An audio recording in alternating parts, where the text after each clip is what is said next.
Oui, bonsoir et bienvenue. Donc, tout d'abord, j'aimerais vous remercier de votre présence. Et c'est un message, c'est un appel aux captifs de Warsaw. Donc, aujourd'hui, je fais cet appel parce que nous savons que vous êtes nombreux. Nous savons que vous êtes le plus grand nombre qui existe et la plus grande puissance que vous êtes, c'est les captifs. Les captifs qui vous êtes dans l'organisation juste parce que vous ne voulez pas perdre vos frères, vos amis, vos frères et sœurs, vos familles, vos pères, vos membres de votre famille, voilà. Et donc, ça c'est un appel que je vous fais de vous réveiller et de vous mettre debout. Car, vous savez, je sais qu'il existe beaucoup parmi vous déjà qui ont perdu même la foi en Dieu, ils n'ont même pas de foi en Dieu. Mais les autres, si vous vous levez, vous encouragez tout le monde. Et peut-être même aussi ceux qui ont perdu déjà la foi en Dieu, ils vont reprendre un peu de foi en Dieu. Il faut libérer tous ces gens-là. On est là pour libérer les gens. On n'est pas là pour les emprisonner. Vous êtes captifs depuis un moment. Donc, sachez que le moment de silence prend fin. Cette organisation misérable, il prend fin. C'est fini cette organisation. Il n'y a plus rien. Il n'y a plus rien qui reste d'eux. Les sous, oui, l'argent, il leur reste d'argent que les 8 ils peuvent se barrer là. Quand il n'y a plus de membres, le 8 il se barre avec tous les sous. Déjà, ils ont envoyé 500 millions dans les Caïmans là-bas. Et donc, moi, ce que je veux vous dire, ne jouez pas les faibles. Ne faites pas le faible. Je sais que c'est dur. Je sais que c'est dur.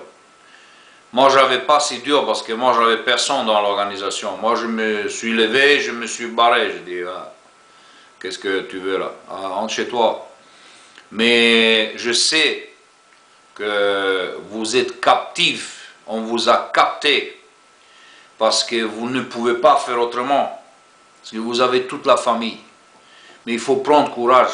Il faut se lever. Parce que ces gouverneurs là-bas sont courageux à cause de leurs adeptes qui sont dans l'organisation. Parce que si ces captifs que vous êtes là-bas, vous vous levez, vous êtes des millions et des millions. Hein. Vous êtes plus nombreux. Je ne sais pas si la statistique, tout le monde il a un avis différent, mais c'est en équilibre. Hein. Vous êtes 50-50. Hein. Imaginez-vous, vous levez... déjà, c'est fini le Warsaw. Vous ne voyez pas qu'ils vendent tous leurs biens. Et nous savons qu'est-ce qui se passe. Mais, vous savez, l'esprit, nous avons reçu un esprit en 2 Timothée 1,7. Il dit, Dieu nous a donné un esprit qui, loin de faire de nous des lâches, au contraire, cet esprit nous remplit de force, d'amour et de maîtrise de soi. Il faut se lever, il faut s'encourager, il faut que vous vous encouragez, levez, il faut dire là, les gens, tous les leaders là-bas qui sont là-bas, il faut leur dire, il faut leur expliquer qu'est-ce qui se passe. Parce que Dieu, il n'a pas donné un esprit de lâcheté, de rester en silence, de rester caché entre les membres. Ça, ce n'est pas l'esprit de Dieu. Il n'est pas l'esprit du Christ. Parce que c'est eux, tous les deux, c'est l'esprit. C'est lui l'Esprit Saint. C'est Jésus et Dieu, c'est l'Esprit Saint. Et c'est lui qui nous donne cet esprit de puissance, de courage. Et il faut avoir cette mentalité, cet esprit comme il avait aussi le Christ dans 2 Philippiens 2 et 5. Il dit qu'il y ait donc en vous cette pensée qui a été aussi dans le Christ Jésus. Donc, il faut avoir cet esprit de courage, de se lever, de dire ce qu'il y a. Ne pas trembler, comme beaucoup ils font, ils tremblent devant des hommes. Ils tremblent, ils sont là dans l'organisation, ils tremblent.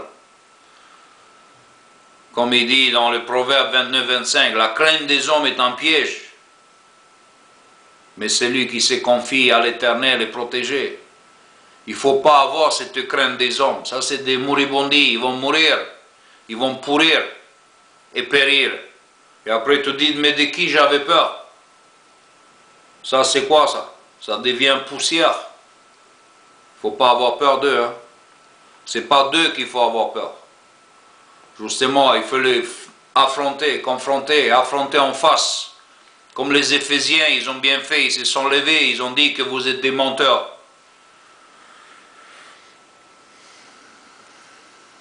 Et quel esprit le Christ il a? Révélation 5.5, il nous dit, ne pleure point, voici le lion de Juda, le lion de la tribu de Juda, le rejeton de David a vaincu pour vous ouvrir le livre, et c'est cette sceaux. Donc c'est lui qui a vaincu, et comme dans Colossiens 2.16, il dit que personne ne vous juge. On n'a pas droit, personne au monde, il n'y a aucun humain au monde qui peut vous juger. Et je vous dis hein, qu'il n'y a personne sur la terre n'est pas encore né qui peut vous juger. C'est que Dieu qui juge. Avec Christ, bien sûr, dans son royaume. Donc, il n'y a pas d'homme. Il n'y a pas d'homme qui est né, qui peut venir vers vous pour dire, voilà, moi je vais t'excommunier, ou je vais te juger.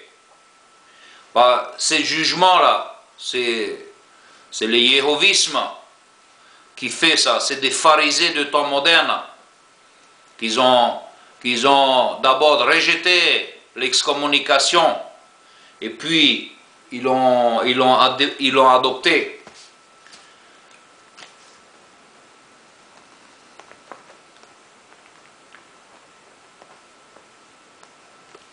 Excusez-moi, j'ai pris un note. Mais moi je note, quand je parle, même moi je note. Ah, vous avez vu ça?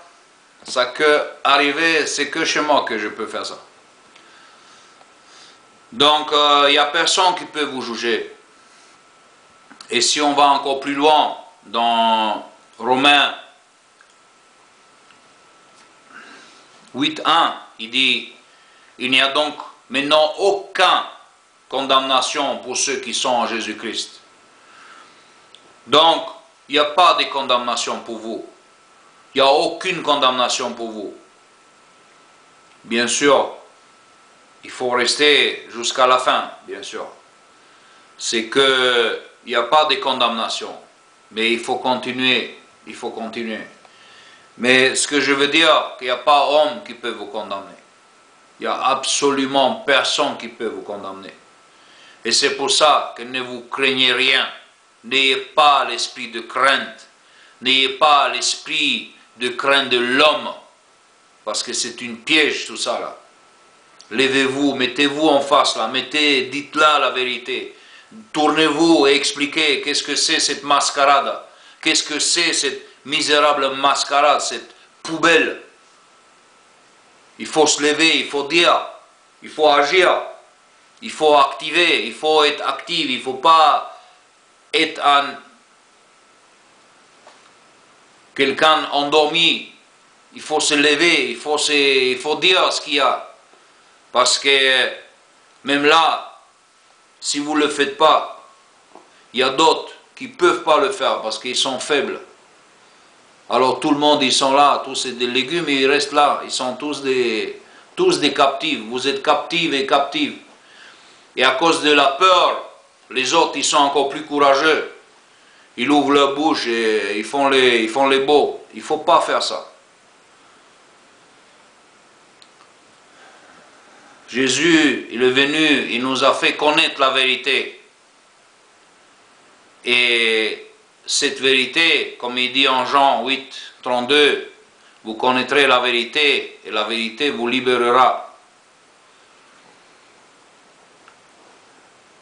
Parce que, en effet, comme il dit Romains 8, 2, en effet, la loi de l'esprit de vie en Jésus-Christ m'a affranchi de la loi de péché et de la mort. Donc, cette loi d'esprit de vie en Jésus-Christ, il nous a affranchis, il nous a libérés. Et c'est pour ça qu'il ne faut pas retourner dans cet esclavage d'hommes qui sont là, qui font les importants. En Corinthiens 7, 1 Corinthiens 7, verset 22, il dit, car l'esclave qui a été appelé dans le Seigneur est un affranchi du Seigneur. De même, l'homme libre qui a été appelé est un esclave de Christ. Vous voyez que si vous étiez des esclaves et qui vous étiez appelés dans le Seigneur, est un homme libéré, est un homme affranchi du Seigneur. Donc, qu'est-ce qui vous fait vous retourner dans cet état endormi?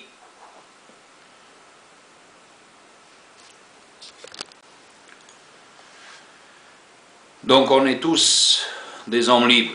Mais vous vous demandez, et quand vous voyez cette organisation, que tout le monde qui s'enfuit de cette organisation, que les 3 dernières années, il y avait plus d'1 million qui ont quitté l'organisation. Et en plus, ils sont en train de mentir sur toutes les statistiques. Ils ne le mettent même pas dans les librairies, ils ne mettent même pas sur les statistiques les nombres qui ont quitté l'organisation. Ils ont honte de le mettre, parce qu'ils savent que c'est un mensonge. Que c'est vidé du coup, c'est vidé, qu'on vend tous les salles, parce qu'il n'y a plus de témoins de Jéhovah. Mais Jésus, il a dit pourquoi cet abandon massif chez les yéhovistes. On le lit dans les Jean 10, il dit, dans les évangiles des Jean, chapitre 10, il dit, en vérité, je vous l'ai dit, celui qui n'entre pas par la porte de la bergerie, mais qui monte par ailleurs, est un voleur, est un brigand, mais celui qui entre par la porte est le berger des brebis. Les portiers lui ouvrent, et les brebis entendent sa voix. Il appelle par leur nom les brebis qui lui appartiennent, et il les conduit dehors.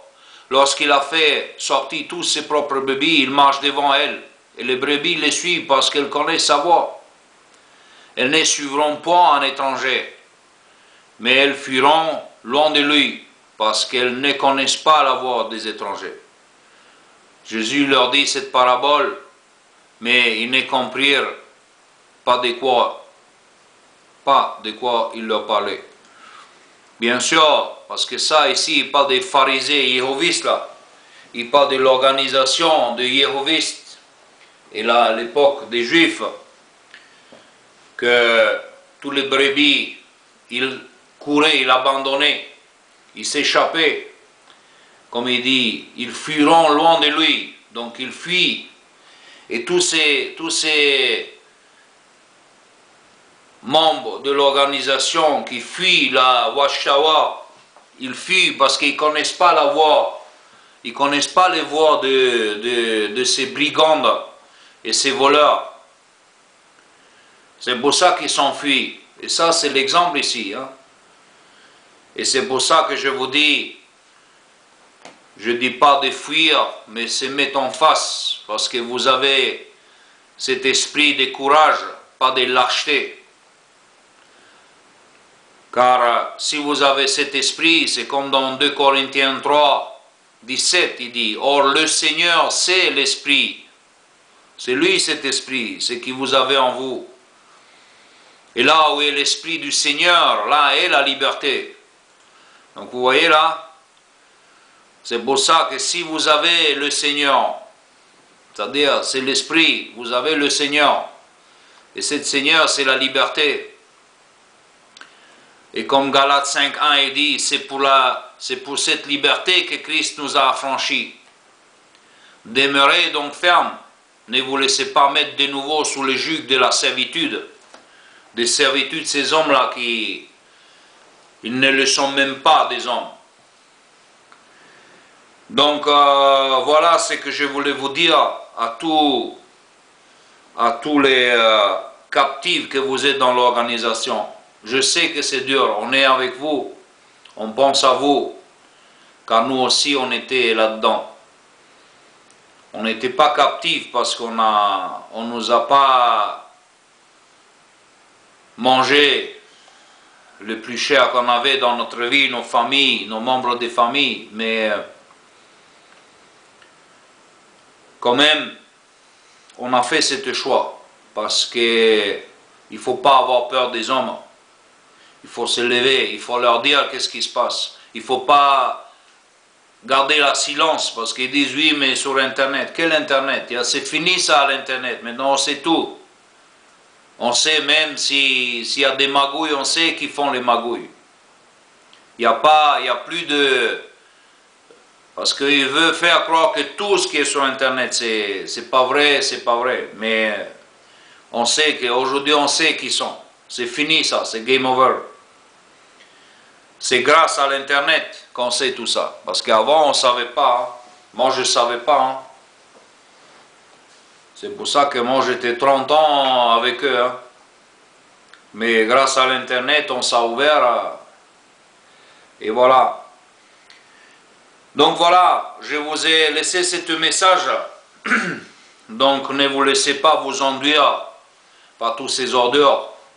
Parce que c'est n'est qu'une mascarade, ce n'est qu'une bouffonnerie. Mais une bouffonnerie, même pas des cours royales, c'est bouffonnerie des rues. C'est pour ça que je vous dis, prenez courage, levez-vous, ouvrez-vous les bouches, parlez aux hommes, soyez courageux, mettez-vous en face, discutez avec eux, expliquez qu'est-ce qui se passe. Parce que personne qui peut vous juger. Vous n'êtes pas jugeable, on ne peut pas vous juger.